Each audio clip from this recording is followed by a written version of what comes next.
What's up guys, welcome back to another Resident Evil Reverse upload, and today I figured I'd do a quick top 5 tips and tricks for dominating a lobby in Reverse. So without further ado, I'll try and put this into this gameplay right here and just go over the top 5, and this is my personal list. So here we go. Top 5, I say a crucial one, but definitely not one of the best tips or tricks to utilize, but use Dodge Recovery Booster, the coin. And definitely use it on all of your characters, because that is certainly what I do. I guarantee you I am using it right now in this gameplay with Claire, and I guarantee you I use it in all my other gameplays. So Dodge Recovery Booster helps so much because you can actually recover the boost for dodging or whatever, and you can be able to get more dodges off quickly. And it actually works pretty good because when you have it fully upgraded level 3, you get a lot of rolls and it gets you out of a lot of situations, and it's pretty good to have at least more dodges than the other player.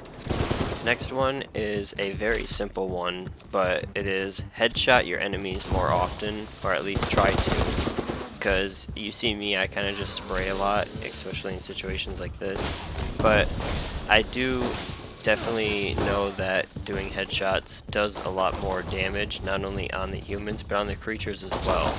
The creature enemies are actually more crucial to hit in the head than the humans, apparently.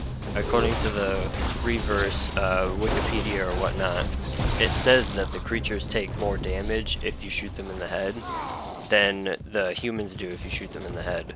So that is actually something pretty crucial to keep in mind. Therefore, at number 4. Okay, and the next one here, number 3, is to get a good sense of the characters that are in the game actually, because some of them can be tankier than the others. For example, Claire is probably the tankiest character you can play as, and these are just things to keep in mind, not only when you're playing as them, but when you're going against them. Because Claire and Hunk can be some of the tankiest characters in the game, and not only that, but Leon and Chris can be some of the heaviest hitter characters that there is, not only with Leon's roundhouse kick and shotgun, just like that. For example, he just walks up and ends me, but not only that, Chris's punch too is actually pretty lethal.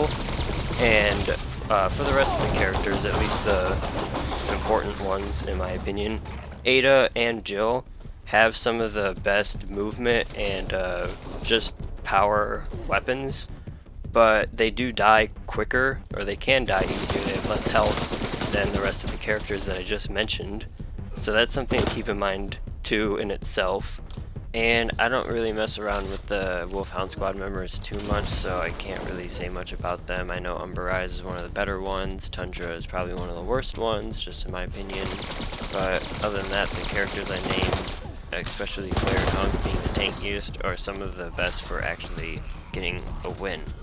But moving on to number 2, we have using virus capsules can make you stronger as a human, and that is very factual. As you see right now, I have 1 virus capsule, which should make my damage a little bit stronger than if I weren't to have any at all, but if I was to have 2 virus capsules, I'd be at my max potential.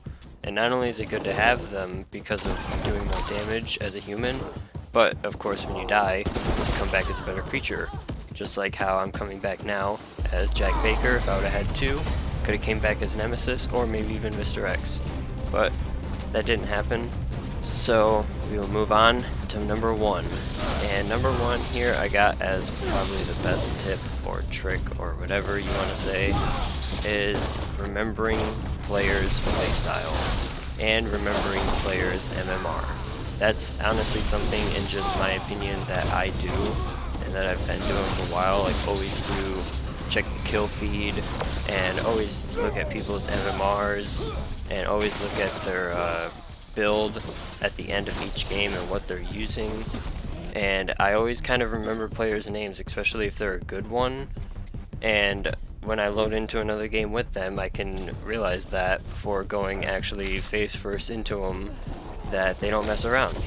And that helps me in pretty much every situation ever, to be honest, to know that the characters play the way they do, and some are sweatier than the others, so you always have to be aware of that. And yeah, that would be about it for the top 5 Resident Evil Reverse tips and tricks. So hopefully you enjoyed that one and liked this full commentary video. So that being said, I'll see you in the next one. Peace.